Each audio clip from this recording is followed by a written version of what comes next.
1 year ago, I didn't know anything about video editing and I had to start creating content. So, I tried on my own, but believe me or not, it was really, really time consuming. At the time, I would have loved to get some feedback, some expert tips from great video editors, like the ones you see behind great content creators you watch every day. And talking about great video editors, today I have to introduce you to Richard. Richard, so glad to have you for this interview. I'm really happy to have you on this call because you will be able to give valuable tips for content creators.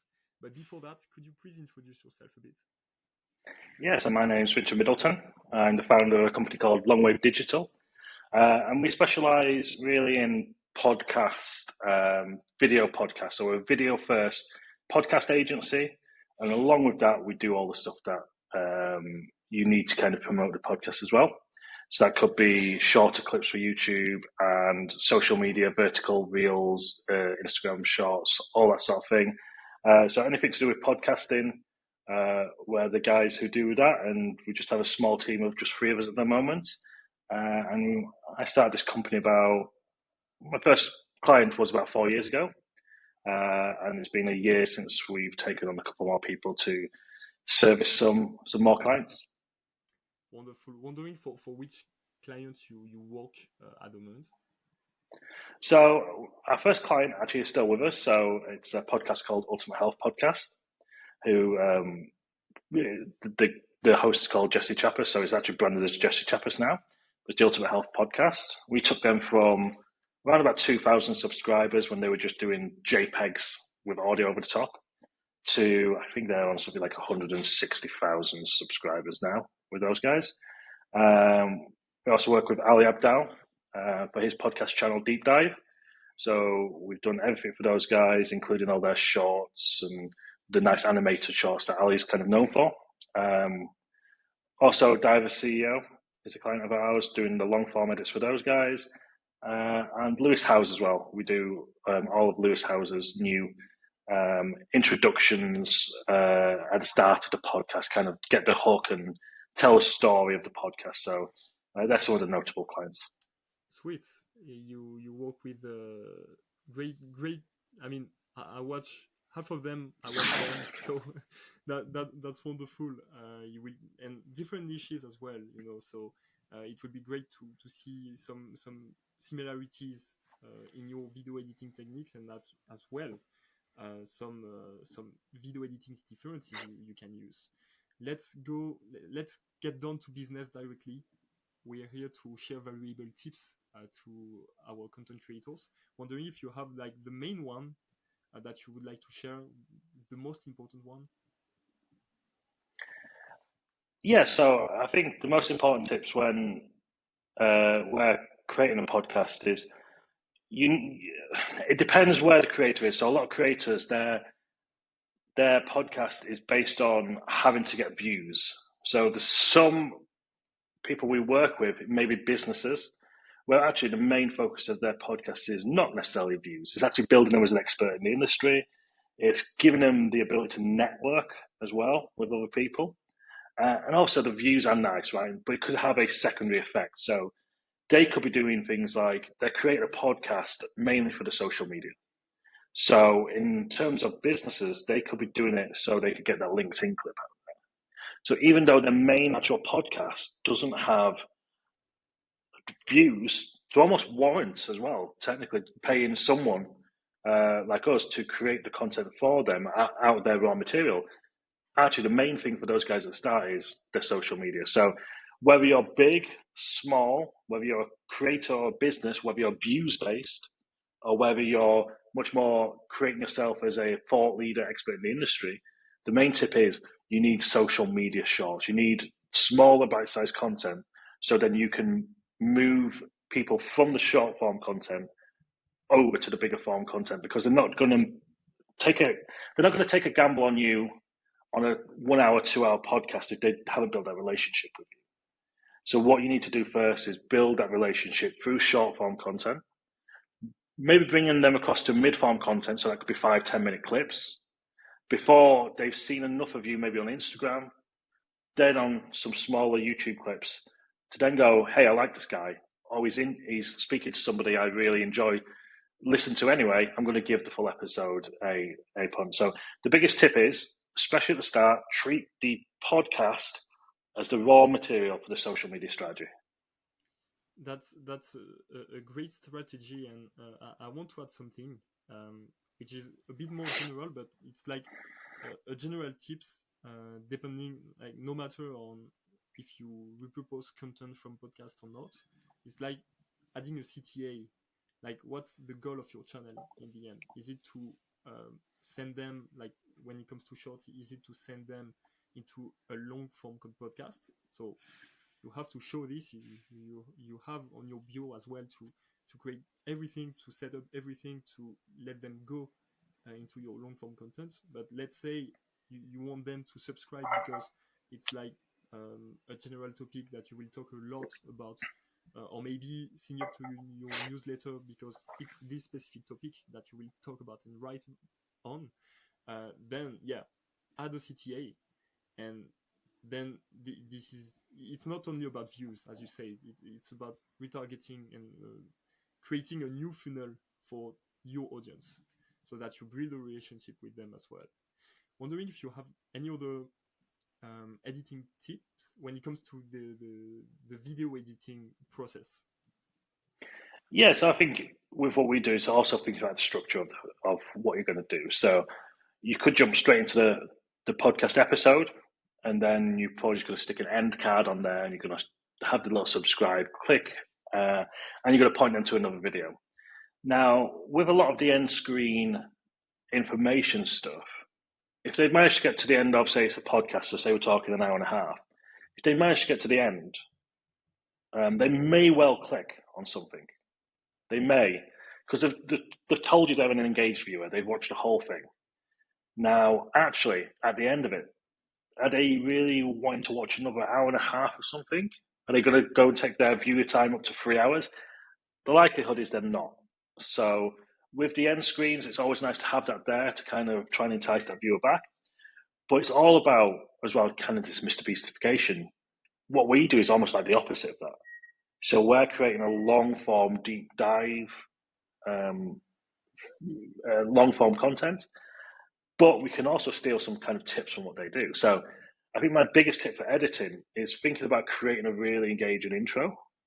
So to give you an idea of the time it can take, we can edit through say, 2-hour podcast, but the first 1 minute of that podcast can take almost as long as the 2-hour edit, because we're going to do stuff like we're going to add animated text in there. We're going to add B-roll in there. We want to also create the story of the podcast in that intro, but we also want to leave a little bit of intrigue. So we want to kind of give them a little bit, but also hold enough back that they want to go forward. So when it comes to editing, actually what we're doing through the length of the podcast is not too crazy. We're going to have a shot, maybe just me on my own now. We might have a shot of, say, Leo on his own. Then we might have a side-by-side shot if this is a remote conversation that we're having, or a free camera setup similar to that. So all we're going to be doing is switching between them. We don't want to leave the other person on the screen too long. So say I've just been talking for 2 minutes now. We should have probably cut maybe 4 times in that time. So I might have cut from me to Leo nodding just a little bit, for a few seconds, then back to me, just to break up that interest. Equally, we might just jump to a side-by-side shot, and we can stay on that for 25 seconds, 30 seconds. Each client's slightly different. Some clients don't want a reaction shot of them because they may think that they're not reacting enough. So you end up feeling a style out between what podcast you're doing and how often you want to be changing those shots. So on the technicality of how to edit, we're doing a multicam edit as well. So it's quite easy. We set up a project where we can just use the cameras. We can press camera 1, camera 2 on the keyboard. So actually not making cuts, which is really fast. But the main tip for the editing is you've got your raw material now. You've cut it up so they're switching cameras. Think about telling that story in the first 1 minute, 30 max, leaving a little bit of intrigue so the viewer wants to carry on watching the whole thing. Wonderful. You talk about lots of visual, like you talk about visual elements, right? B-rolls, the fact that you switch between cameras during your podcasts. Wondering if you can give me the main editing features that you use, whether it's B-roll, subtitles, or other features, and if you can as well, with one client like Ali Abdaal, uh, give us some guidelines they asked you when it came to video editing, some guidelines that they have to respect for the brands. Sure. So when it comes to kind of what assets we use to create things, especially more of the kind of intros, we actually did, say, for instance, with Ali Abdal, we were at a stage at one point where we were actually doing too much. So there's a lot of people, a lot of editors who, and a lot of hosts actually want you to do the Diary of a CEO style, which is another client of ours. Um, and the problem with everyone wanting to do the Diary of a CEO style intro is they look great. And Ant, who does the intros for the Diary team, he's really good, and he has a really good background in storytelling, and he's worked for some big companies. But also, you've got to find the voice of the podcast. So sometimes, we have some other podcasts where we have a fertility podcast that we look after. Now, if the fertility podcast came to us and said, "Hey, we want to do a Diary of a CEO style intro," it's like, well, no, that doesn't make sense, because we're not creating drama, which is a lot of the Diary of a CEO stuff is they're trying to create drama. So going back to what we used to do with Ali Abdaal, that was one of the things that they requested at one point, and we were trying to do too much.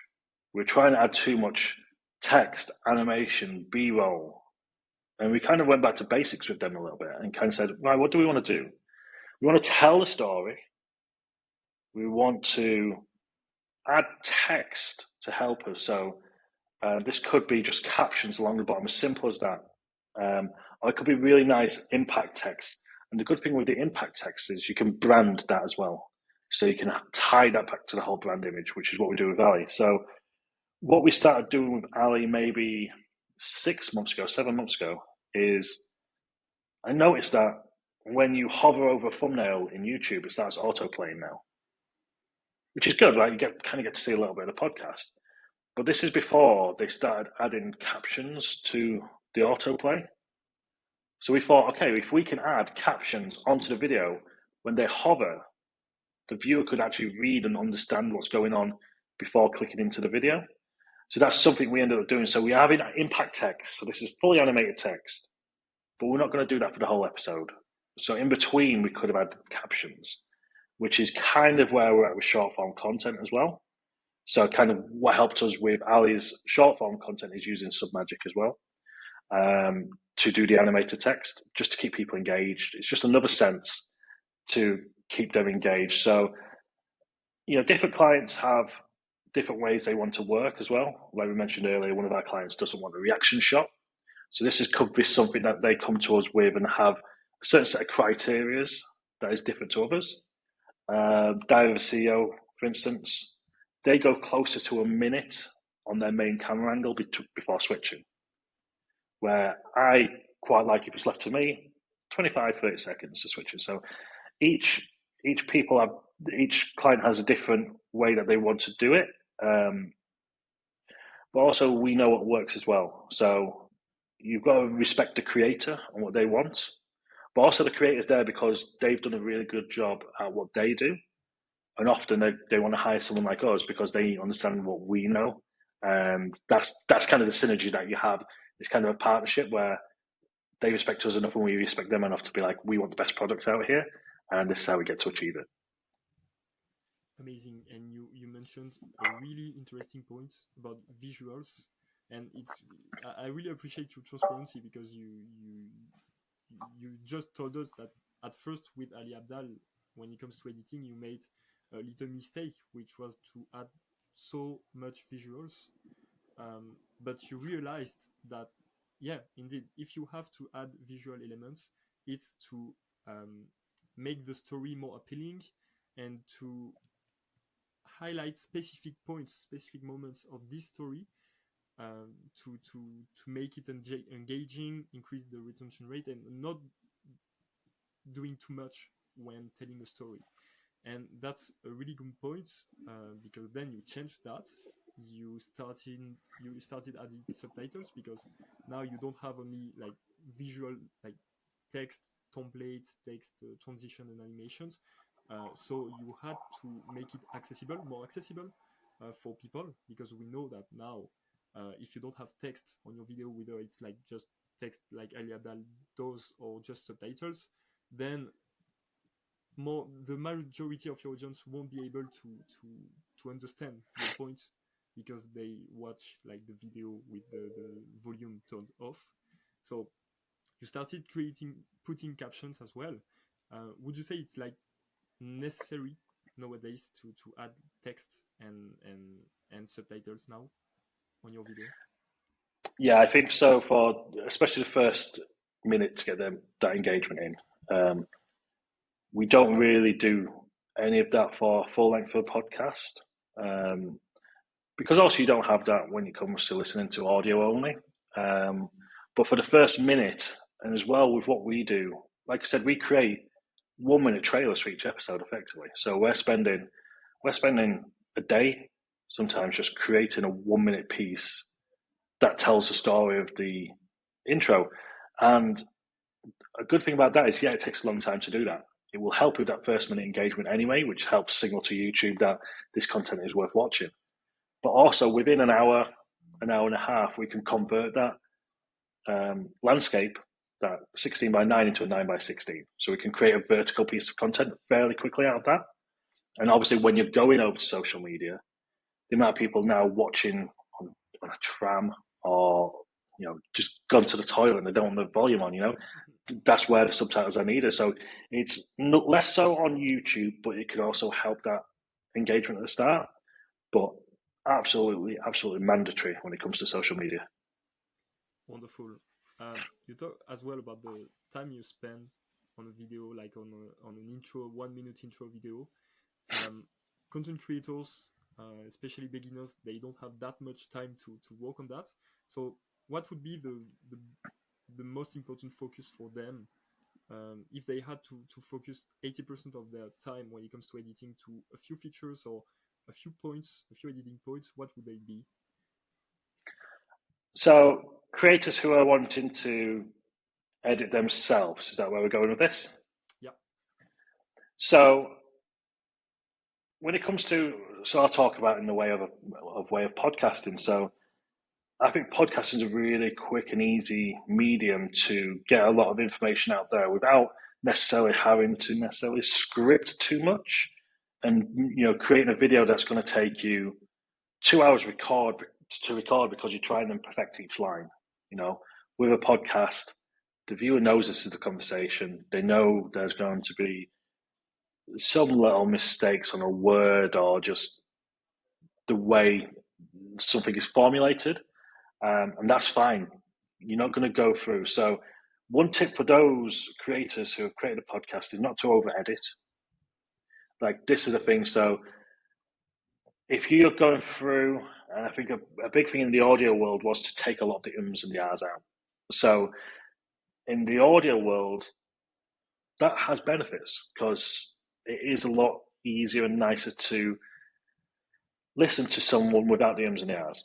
Now, when it comes to the video world, constantly having a chop and a cut in the video is just jarring a little bit. So you don't want to have it so it's too jarring.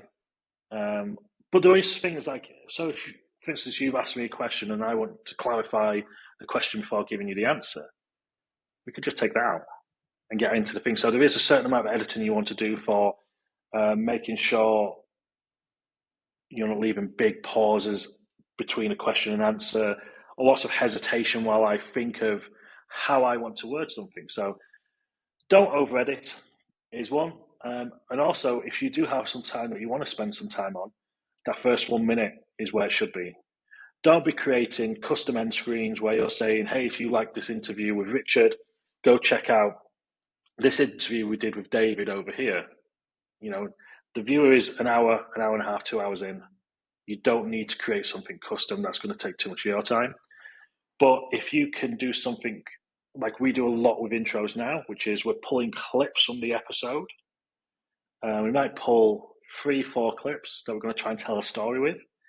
You could, as the creator, use that point to tie it together. So you might jump on the camera and do a little intro that's something along the lines of, "Hey gang, today we have a interview with Leo for some magic.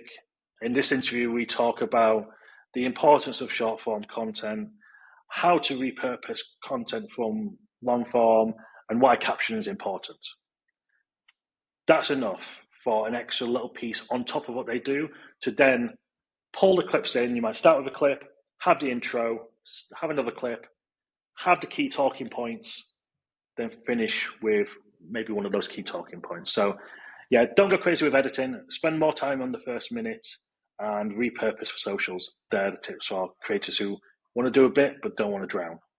That's a wonderful point, because I always use this 2-second hook rule, like the fact that when you scroll on TikTok, let's say, and you watch a video, like in 2 seconds you will decide whether or not to scroll, to continue scrolling or watch the video. Would you agree on that, on this 2-second hook idea? Yeah, and I think it's much more difficult when it comes from repurposing podcasts, right? Because you're not actually creating a podcast based on the hook. I mean, you could go, right, I'm going to get 10 pieces of short form content out of this podcast, so I'm going to script it in a way where I know I can pull out 10 pieces. So you could word it in a way where maybe your guest understands that he's almost got to rephrase the question back to you, so it gives context to that viewer. So it's less important when it comes to podcast short form content, because you don't necessarily have that ability to always do that from the content you have. However, you could, and we've done it for Ali, I've done it myself, where you could have a talking head piece to the clip. So we could have, check out these 2 powerful tips on how to make your short form content go viral from Leo of Submagic. Then we cut to the clip. So you could add that hook in afterwards, but it's not with podcasting. It's not built into what we do. And again, do you have the time to do it? So it's making sure you're not procrastinating on being able to get the content out because you're not able to get it out the way that some guy on Instagram said you should get it out. You know, you want to, we don't want to stop the train. The train has to keep moving. And I think with podcasting, it's really fast. We have a week to get the next one out, a week to get the next one out. So you don't want to be waiting for the perfect moment where you can record that hook and add it to the right clip. If it's not there, don't worry about it. If you want to add it, fine. But podcasting as well, the audience type of podcasting is much more older. It's much more, they'll build a much deeper relationship with you. It's not fleeting. The interest is not fleeting, like much more on the TikTok side. Nobody cares about you as the creator. But on the podcast side, they'll build a relationship with you. So you have a little bit of the ability to not try and go viral all the time and build up the audience a little bit slower. Wonderful. Thank you so much for those insights. When did you start editing content? Like the first video you edited, whether it's you or one client, when did you start that? I think maybe 7 years ago, something like that. So I used to be a sound engineer, so I used to work on concerts and music venues, festivals. Then I did a little bit of traveling, and I retrained as a web developer. So I have a web developer's background. And as I was doing that, I was kind of doing YouTube videos about how to do certain stuff that I'd learned to do. So I had a YouTube channel out there where I was editing for my own YouTube channel for a few years. And it was purely by accident we stumbled into the podcasting niche, which totally makes sense as well. You know, I had a background in audio, had done some video, and it was a friend of mine who had a client who was doing audio only. And he said, "Hey, do you want to go do video for this client?" And it was just like, "Hey, yeah, let's give it a shot." I had the time to do it. I I'd quit my job working as a web developer, and I was kind of doing little bits of YouTube videos for my coding channel myself. So it kind of came at a really good time, and I was ready for that. It's that whole preparation versus opportunity, right? I had the opportunity, I had the time to do it, and I built up the skill set at that time to do an okay job at it as well, but also understanding that I had the ability to figure out the last little pieces to make it even better, and I could just Google and find the answers. So yeah. Do you remember at that time some specific mistakes you made with your first clients? Oh yeah, loads, absolutely loads. Yeah. So there's things that you learn along the way, and sometimes it's really hard to now as we're kind of bringing on people and employing people ourselves. There's some things that we forget to tell them about while we're training, and it's because they happen so infrequently that you forget. So it could be something like, oh, the frame rates are different on the camera. So now Adobe is doing a really good job. If I put a 24 frames a second camera in and say Leo is recording that camera now as well as his Riverside recording, and that camera is 60 frames a second. Now Adobe in Premiere, they do a good job at kind of trying to match those frame rates, but they're also got to be a little bit out every now and then, so you've got to pull them back in sync. Same with sample rates for audio. If they don't match, you're going to have a really hard time. So if, for instance, I'm in the room with somebody and we're having an interview together and we're recording off two separate microphone sources, and even if our microphone sample rate's the same, you might have real trouble syncing those audio sources up. Now, if they come from the same device, like a H4n that receives two microphone inputs, and the record time starts at exactly the same time, that's great. But if they're two totally different sources, you're recording off an iPhone and I'm recording off, my H4n, you're going to introduce a little bit of echo into the room, and trying to chase that down and make that clean can be a nightmare. I've had stuff where I've had to redo whole edits before because you get to the end and you realize that, oh, something's not quite right here. But it's never the end of the world, and it can be character building, I guess, and humbling. But you're always going to learn the small things, and I think where I'm quite where my niche is podcasting, it helped that I had an audio background, because I don't think what I do in particular is particularly difficult. Anyone could switch cameras. There's not a particular difficulty in that. Maybe much so on the audio side, people don't have the expertise, like how to remove echo from a recording, how to which frequencies you should cut out, how to compress audio so if we laugh, it doesn't jump out of the mix and stuff like that. So there's a lot of bits of stuff like that, but as well now with AI, the stuff that's happening with AI, which is probably really important to talk to on this, is there's some great tools out there for the AI. And although they're not perfect, they can get you a lot closer than you would have done. And if you understand how to use the tools and not let the tools do all the work, I think that's going to save people a lot of time. Definitely, that's great. You gave us really specific tips. That's exactly what I wanted.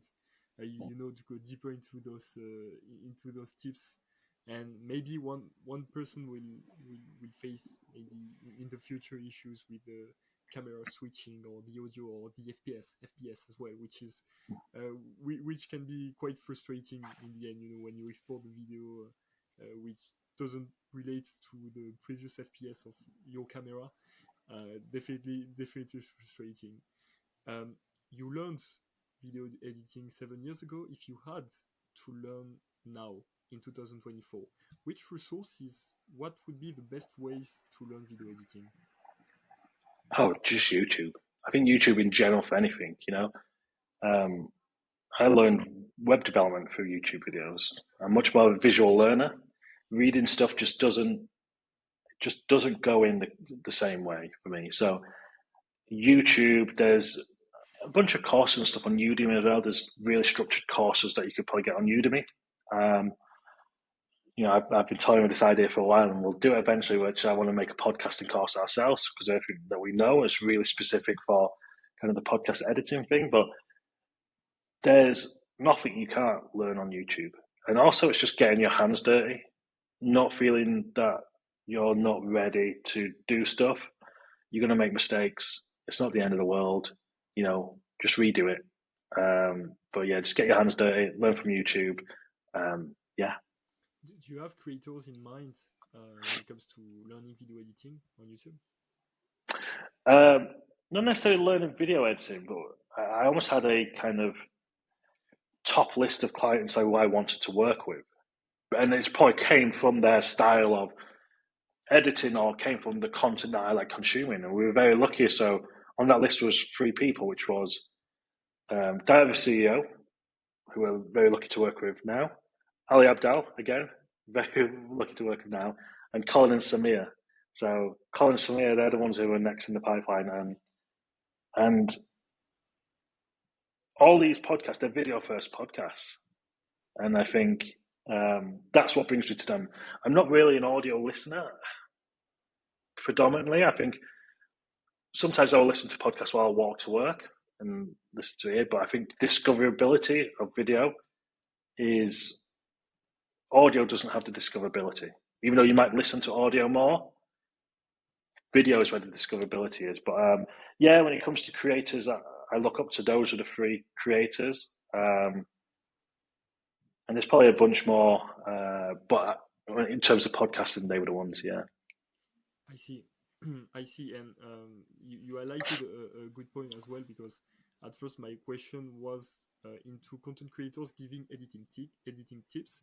But at the same time, depending on your niche, the best way would be as well to get inspired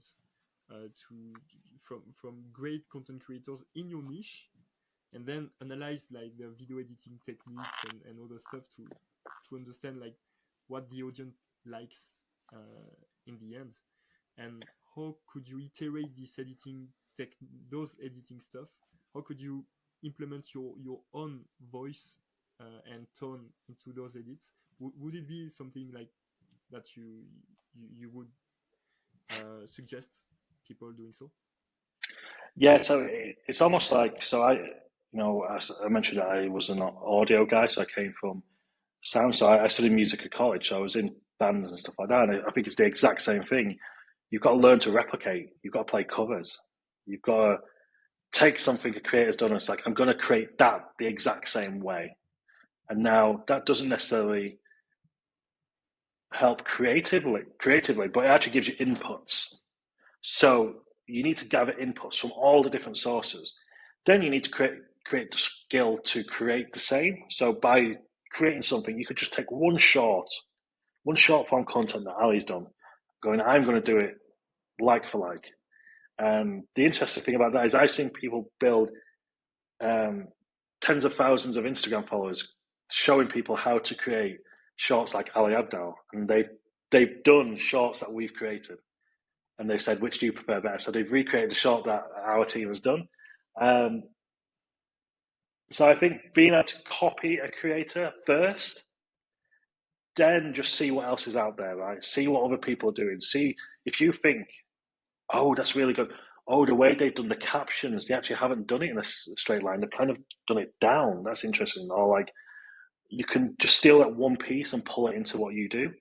And like the Ali Abdaal stuff, right? His short form content, the kind of paper stuff with the animated captions, everyone copies that style. That's known as the Ali Abdaal style. And that's kind of how I got involved with coming over to Submagic for our captioning. Again, AI, going back to AI tools, is to do that manually. Even though Premiere does have the ability to caption, it doesn't have the ability to print on text. So we could do that manually by hand, which takes ages, or using a tool like Submagic, where it's just, okay, we just plug it in here, we select the preset, and it's done. It's just like, oh God, but yeah, being able to copy people, receiving inputs, then add your spin. They're the big tips.